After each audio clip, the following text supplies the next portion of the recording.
Good. Well, welcome here, everyone. Thanks for joining us this weekend. If you don't know me, my name is Cody, and I'm a little bit biased, but I have the best job in the world and probably the best role at KC because I get to hang out with youth and young adults all the time, and it's great. I love it. Like Danielle said, we just spent a week in Pine House, northern Saskatchewan, with a bunch of our youth and young adults, and it was great. I think we're still all kind of like coming down from the exhaustion of that week, but it was so good. And I just want to share a little bit with you all about what that week was. First off, thank you so much for praying for us as we were gone, as we were leading up. Thank you for just your support throughout that whole time, because it was so good. We had our debrief at the end, and kind of one of the questions we went with our team was, hey, did this meet your expectations? As you thought about what you were expecting to when we came in, and the overwhelming response from everyone on the team was like, yeah, actually it met and actually exceeded our expectations. Now that doesn't mean there wasn't some challenges along the way as we thought about who we were interacting with, maybe people we wanted to see more. One of the things that one of the groups of people that we didn't see a ton of while we were there were the teenage girls, and we got to learn throughout the week more and more of why that was, and I'll be honest, like a lot of it was just heartbreaking, so heartbreaking just to hear some of the stuff that their teenage girls are going through, but what we did the whole time was, while we were there, was just try to build relationships and make connections so that as we continue on with this partnership with Pine House over the next 3 years, we would just see God do big things through those relationships, and it was so good. The first kind of couple days that we were there, we kind of had a few people hanging around with us. We learned that, so many of their young people wouldn't even dare to step foot in the church that we were staying at and we were connected with just because of some of the relational stuff. A lot of them come from Catholic families, and there's some tension and some rub there in that community. But as we progressed throughout the week and we just spent so much time hanging out with them, we invited them all to the Sunday service that our team got to be a part of, and it was full of all the young people that we were hanging out with all week. And what's better, yeah, that's so good. But what was better than just having bodies in the church, which is never the end goal, was that we got to have elders from Pine House and young people from Pine House in circles in that service praying with each other, and for what Pine House could look like if the young people and the elders there worked together to grow Jesus in that community. And it was so cool. There's so many stories we could share, so I'd love to share more of those later, but again, just thank you so much for your support there as we went on, and as we come and look forward to August, excited to have them with us. We still don't know who they're all going to bring, but we've got people that were like, hey, I think this kid should come. I think God has something really good for this kid as he continues the journey. So it was really good. So many more stories we could share, but thank you so much, and we'll get some more of that coming out later. Today is like the beginning of the summer, and so for a lot of our young people, that means the beginning of another season of camp ministry. So we've got a lot of young people that are working or volunteering at any number of the camps here in our region, so Eagle Bay, Sunnybreak, Gardam Lake. Just a great ministry throughout the summer that our young people get to take advantage or get to take a part in. Some on staff, some doing their volunteer and their student leadership programs, others just going as campers. I'm actually heading out there this afternoon to Eagle Bay for the week to speak there. And so I just want you guys to all know, like whether it's Pine House or it's camp ministry, man, God is doing a big thing in our young people. And it's so exciting because as the youth pastor here, my hope and prayer and what I sense is that as we work towards renewal and we pray and we hope towards renewal, that it's going to happen through our young people. And we saw that in Pine House, like the people who are there that are like maybe excited and who are going to lead that community as well. Man, it's their young people. And we met a young girl there too. I got to share this. A young girl, as we were praying, we're like, God, there's already someone here who's going to help pave the way. And we met a young adult girl who we're in conversations with and exploring, like, what does it look like to bring her here to help give her some training so that she can actually go do what this community longs for in her own community. So God has a great plan for our young people, and let's just continue to pray. So pray with me for our young people as we head into the summer. God, thank you so much for who you are, for your love and your care. God, I believe that you want to do a great thing, that you are going to do a great thing. God, as the psalmist writes, I remain confident that we will see your goodness in our land. Here in Kamloops, at the many camps that are running this summer, and in Pine House and throughout our nation. So God, I just want to pray for all those who will be leading in those areas this summer, that it would be a transformative moment for them in their journey with you, but also that they would get to see you work in ways in students and other young people that just give them more hope for the future. So Jesus, as you are always working, would we just continue to walk in step with you, leaning into where it is that you're calling us to be. Thank you, God, in your name. Amen. I realized I forgot to show this. There's a picture. That's Pine House, just some of the thoughts we had to go. We just did a lot of fun. Beautiful country. Hey, one of the things I learned in Pine House, Saskatchewan is not all farmland. Like, my mind was like, well, we came into Saskatoon, just flat land, you can see to Ontario. We got north and it was like, wow, there's lakes and trees, and minus the mountains, it's almost like where I grew up. But it's just a beautiful, beautiful country. So that's a little bit of Pine House. We can talk more about that later. Today, we are going to jump into our new series called Under the Sun, which is a journey through the book of Ecclesiastes, which is a great book. Honestly, it's such a great little book. It has so much to teach us. Unfortunately, it's one of the least explored books, I feel like, in the church, but it has so much to teach and challenge us. So I'm really excited for what's going to come in this summer. A couple years ago, we spent the entire year going through Ecclesiastes with our students. That's a long time to go through Ecclesiastes, but it was so good. You see, we figured that our students are at an age where they're trying to figure out all the big questions to life, right? Trying to figure out who they are, where they belong, and what purpose they have, what difference could they make. And at the time we did it, we were actually coming out of like the 2 years of COVID, where we were shut down, we were locked down, and life had been completely upended. And so we were like, hey, this is actually a great time for us to lean in with this book that can teach us so much about what is actually reality and what we really should be focusing on in our life. Because Ecclesiastes really is just a philosophical journey, exploring all the big questions that we have. Where do we find fulfillment? Where do we find meaning? And so throughout this summer, we're going to be looking at a number of the different passages, a number of the different texts, what the author kind of leads us through. Exploring exploring questions like, what's the point of pursuing wisdom, of gaining knowledge, of living in constant indulgence, of just trying to do all the recreation we can? What's the point of living safe lives?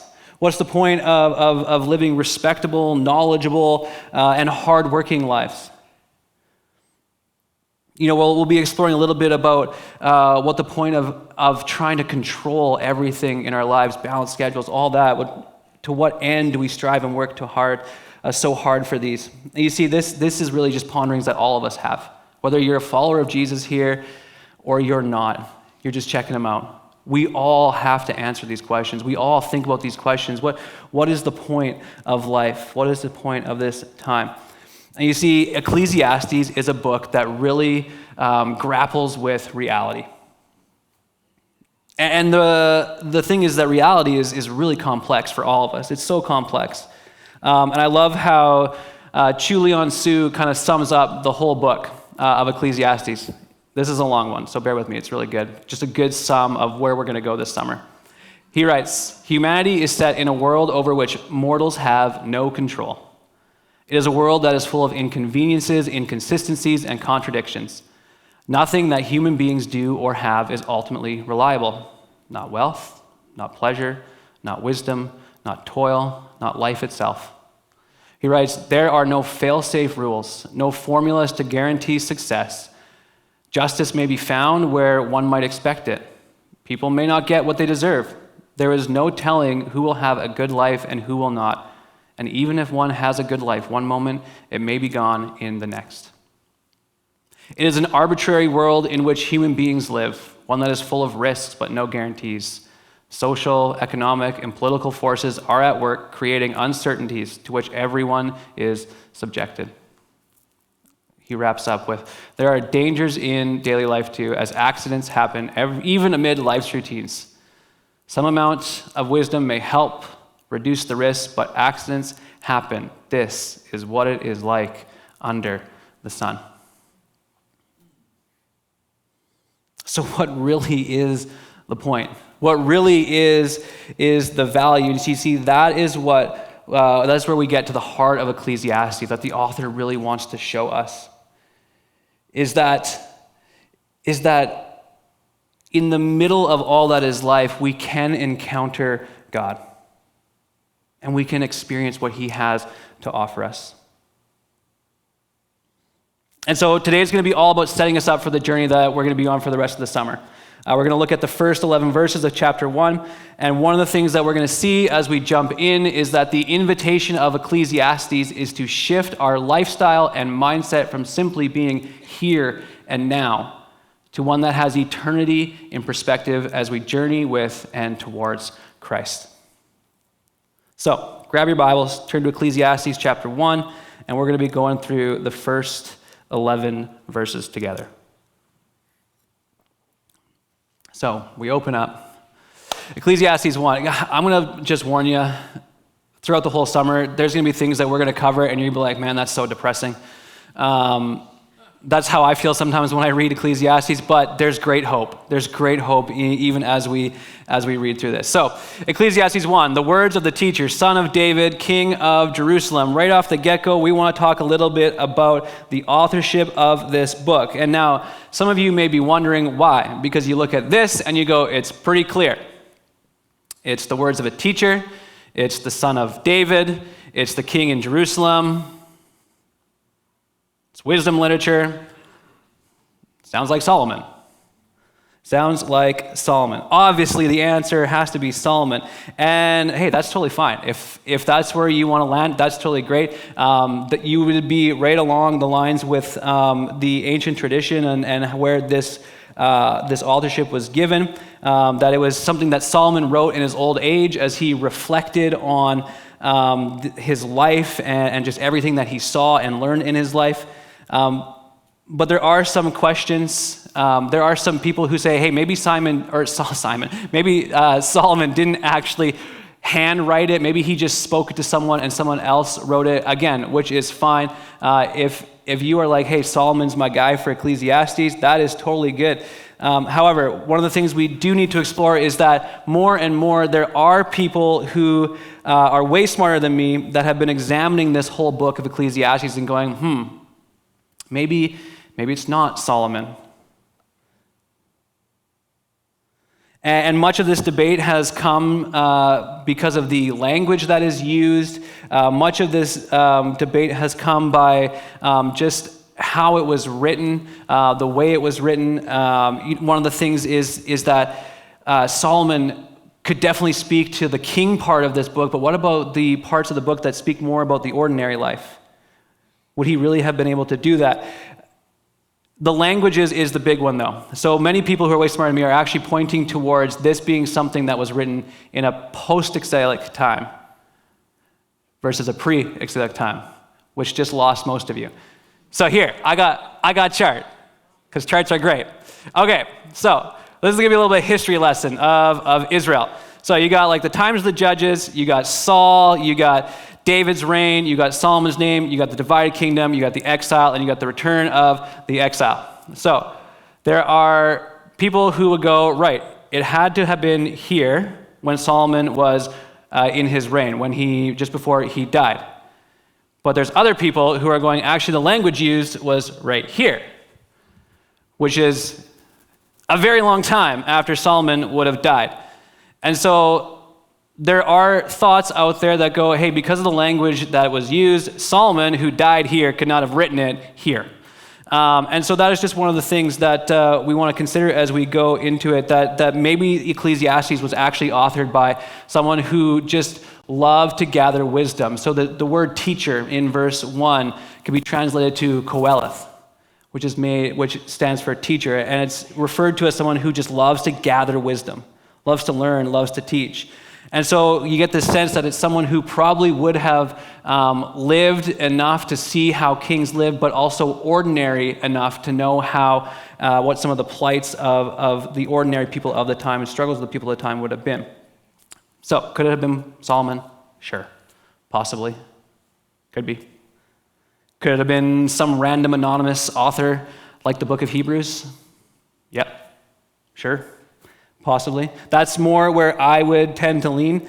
And throughout our time here, I'm not going to be referring to Solomon in it, but rather the teacher or the author or Qoheleth. And look, you can hold to Solomon if that's where you land too. And look, it's fun to kind of like nerd out for a bit on like the authorship of the book. We do this because it's actually good for us to step back and think about what we're reading and not just always go, all right, read it, done. To ask those questions about what is actually going on in the text. Again, we have another book like Hebrews where we don't know who wrote it. But what is important as we do this is that we not get so fixated on who that we forget what. You see, the major focus of Ecclesiastes is not about pinpointing who exactly wrote it, but going, what did this person write? Because that's what's important for us. So, with that in mind, let's continue through the text. Ecclesiastes 1 verse 2, meaningless, says the teacher, utterly meaningless, everything is meaningless, it's just a big waste of time and life is depressing. Really? Qoheleth, everything's meaningless? Everything's pointless? Living a life well? Meaningless? Working hard? Meaningless? Learning, meaningless, right? Later on in the book, he says, look, live good and lives that are full of joy. Is that really meaningless? Other translations use futility or vanity. But again, what does that mean? What does that mean for us? What I think is actually important for us to understand what he's really saying is to get into the original language. So, the word used in meaningless is the Hebrew word haval or haval. You decide how you want to say it. Haval. And what this word means when it's actually translated is that it's a mist. It's a vapor. It's like a breath. So everything is habal. It's a mist. It's a vapor. It's a breath. It's like that thing. It's like the exhale of your breath that you can see. That's only visible when it's cold. That's what he's saying. Everything is that it's invisible. Everything is inconsequential, and just like the breath you can only see when it's cold. Right? Like we kind of get that a little bit in Kamloops. I live where it's really cold. Right, where you step outside and it's like, why am I outside today? And you can actually like see your breathing all the time. That's what they're saying. That's kind of like the imagery we want to have in this moment as we think of the word habal, because it refers to something that is superficial, something that is inconsequential, something that is inconsistent, it's unsubstantial, it's ephemeral, short-lived. It can't be grasped or controlled. So he's saying everything is a mist. Everything is a vapor. Everything is temporal. It does not last. And with that in mind, he goes into verse 3. What do people gain for all their labors as they toil under the sun? So when he's saying what do they gain, he's saying what advantages come from all their work, all their struggle, everything that happens under the sun, everything that happens in this time, this lifetime. What do they gain, right? If everything is habal, what is the point? If everything is fleeting, what advantages can really be gained? Right? What do you really gain by striving so hard to achieve certain results, like a crisp high five and an attaboy, a promotion or a raise, I'll work towards an easy retirement. Sure, it's not going to last. What do we gain by working so hard to have control over every little bit of part of our life, like an organized schedule? Hey, I'm a control freak. I love having an organized schedule.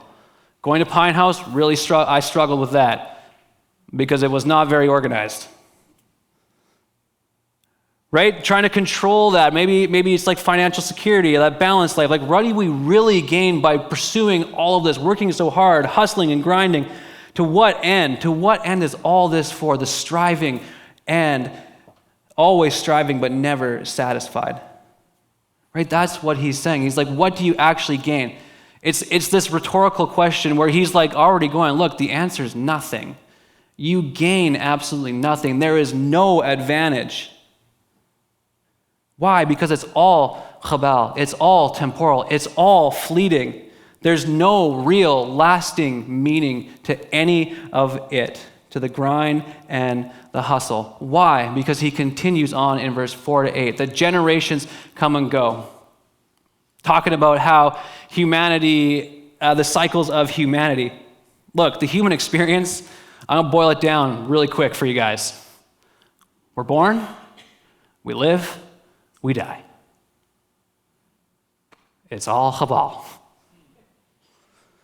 And that has been repeated since the start of humanity, over and over and over and over again, right? Like if you zoom in, you can see how different generations have had like a moderate impact, but if you zoom back out to the perspective of reality, which is eternity, you see that, man,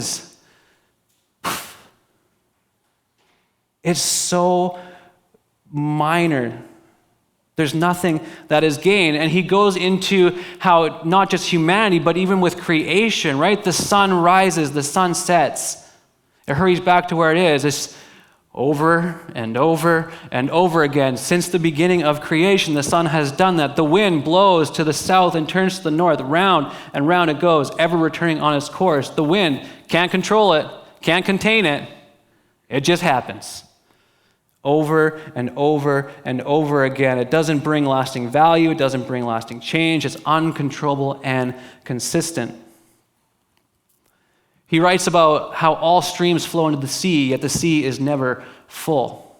To the place the streams come from, there they return to again. Thinking about the change of seasons, right? We get this. We got rivers in Kamloops, right? What do we know? Winter comes, snow comes.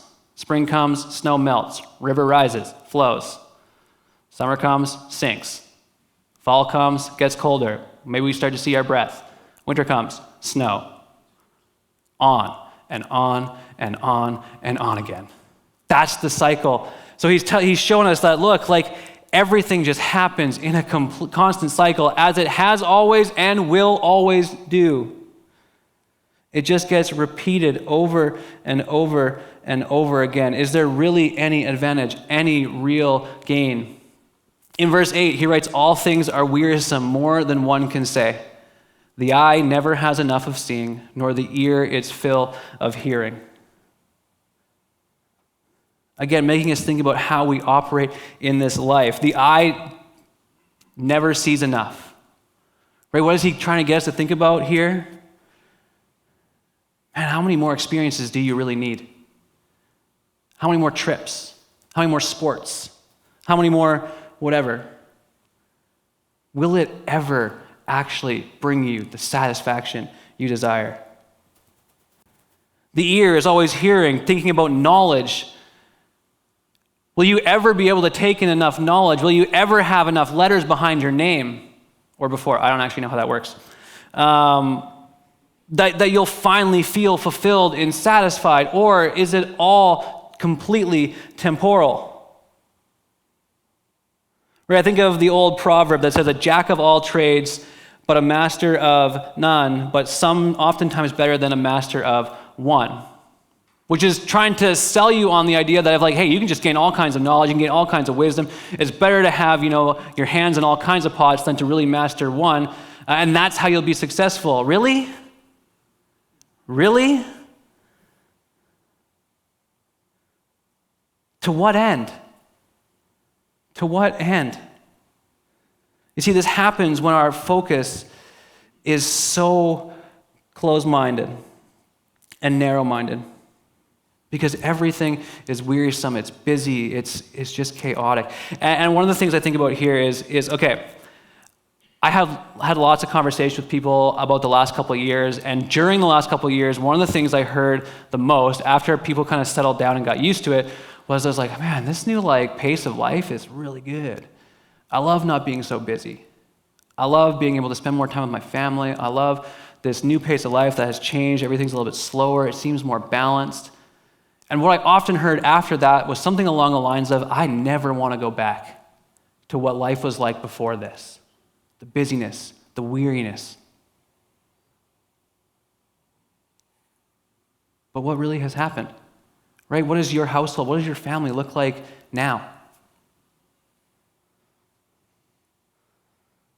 Have we become too focused on the here and now that we forget the greater reality? So Francis Chan, he's a pastor theologian. He had this great illustration that I want to walk through with us today. So you're going to have to use your imagination. I rolled this up not very well. Okay, so we're going to throw that stuff over there. We're going to throw that stuff over there. Okay, so imagine with me, everything on this side of the rope, this rope just continues on forever and ever. It doesn't end right there. It goes on forever and ever. Everything on that side is everything that has come. Everything that was in the past. Everything on this side of the rope is everything that will come. Now this black little piece in the center is your life.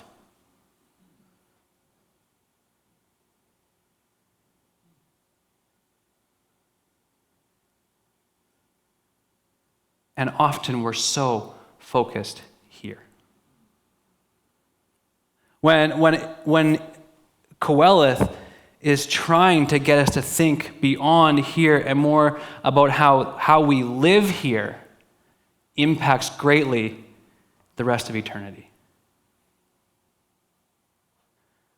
He's saying, look, your existence cannot be just consumed here. There's a greater invitation within this book that if this is our reality, we will only be stuck in the what do I actually gain in this life? What do I actually leave behind? When if we focus here with Jesus in perspective and the eternity that he has for us, we can actually live. So he goes on continually in verse 9. Again, he's just calling back. What has been will always be again. What has been done will always be again, right? So everything that's been done will be done again. He's just saying everything that has been done. There's nothing new. And again, it's come on, dude, we know there's things new, like Adam and Eve did not have an Apple iPhone. They were not driving cars. They didn't have computers, right? So obviously we go, well, there's new things. There's obviously new things. He's not saying that there hasn't been new technologies or new inventions. What he's saying is that the problems and the grind and the worries of life that we have today have always existed. And they always will. There's nothing new. Everything will just be repeated. If it happened before, it'll happen again. Because it's all Habal. Life will continue to be a vapor. It'll continue to be temporal. It's all Habal. There's nothing really new, and that includes legacy, right? No one remembers this is so depressing. No one remembers the former generations, and even those yet to come will not be remembered by those who follow. What does that say about legacy? That's a pretty depressing view on legacy. But we spend so much time trying to think about leaving a better future for people, trying to do what we can. And look, let me ask you, how many of you guys actually know the name of your great-great-grandparents? Your great-grandparents? I don't. And that's not that far removed.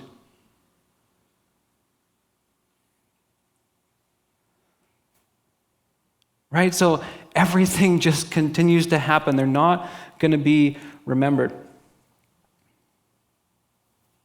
Right? So what does this say about our future? What does it say about the hope we want to have for the future? Because I think we do need to hope for the future. We can have hope for the future. But often if we just focus here and now and we go, oh man, I can see where the world is at right now, and we get stressed and we worry and we're full of anxiety. When we're just focused right here and now, we can't imagine a better future that actually can make an impact. Right, this was me. When I was before I went towards Bible school to become a pastor, I was on my way to owning, I wouldn't go that far. I was making steps so that one day I could own my own business. The guy I was working for, we were in conversations of what it would look like for me to own my own store, and I was excited. I was like, hey, this is going to mean that I'm going to have money. This is going to mean that I'm going to have my name on something. This is going to mean that I'm going to have prestige. I'm going to have recognition. I'm going to have everything that I ever could have wanted. My life will be great. Ironically, I was more stressed and more worried and more anxious throughout that whole time, trying to get everything I could have ever thought I wanted, but never actually fully able to grip any of it. And so what Ecclesiastes is going to do is going to invite us to consider something different, to consider someone different. Look, if all of humanity is not going to be remembered because we're all temporal, we're all fleeting, we're all just a blip in the grand scheme of eternity, Ecclesiastes is going to say, well, who has lasted and who will last forever? It's going to say if there's going to be nothing new in this life, who can actually make things new? Who is it that can actually bring lasting, meaningful life and peace? It's going to invite us to realize that the better reality is one spent with Jesus.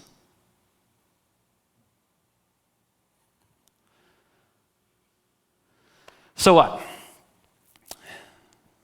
Look, I think this is where we come back to how Ecclesiastes, like I just said, it invites us to move from living here and now, to change our lifestyles and our mindsets, to living from here and now, to living with all of this in perspective. And so the question we'd love to offer all of you as you come into your summer, one that's usually full of any number of adventures for you, is to consider what reality are you actually going to live in? Are you going to live here and pursue the same goals as everybody else? Living here, trying to live in a way, hoping to leave a mark that can be remembered? Are you going to live here and grip everything firmly so you can try to control and manipulate life to happen in the way you think will bring you joy and peace? Or could there be a better way? Ian Provan writes in his commentary on Ecclesiastes, there's a choice to be made now about which version of reality we will embrace and which path we will follow, and this choice has consequences for now. It also has consequences for later, for life everlasting comes not as an arbitrary add-on to just any kind of life that is lived here and now, but as the natural extension of a life that is lived with God in the present. So again, do you want to live here? When the invitation of Jesus is to, yes, live here, but thinking about here. Or do you want to live with Jesus, discovering that the quest for real life, real meaning, real purpose is actually found in him?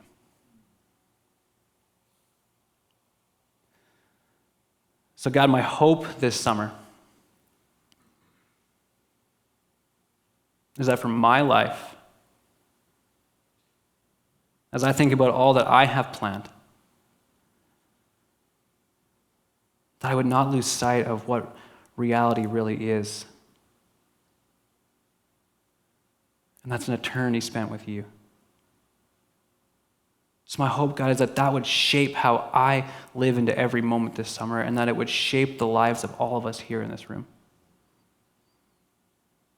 That it would not be just about grinding or hustling or working hard, striving, trying to gain some satisfaction that only you can bring.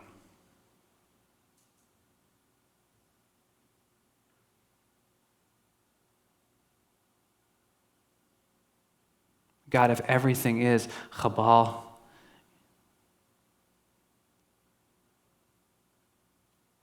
let us become so fixated on you who is permanent and eternal.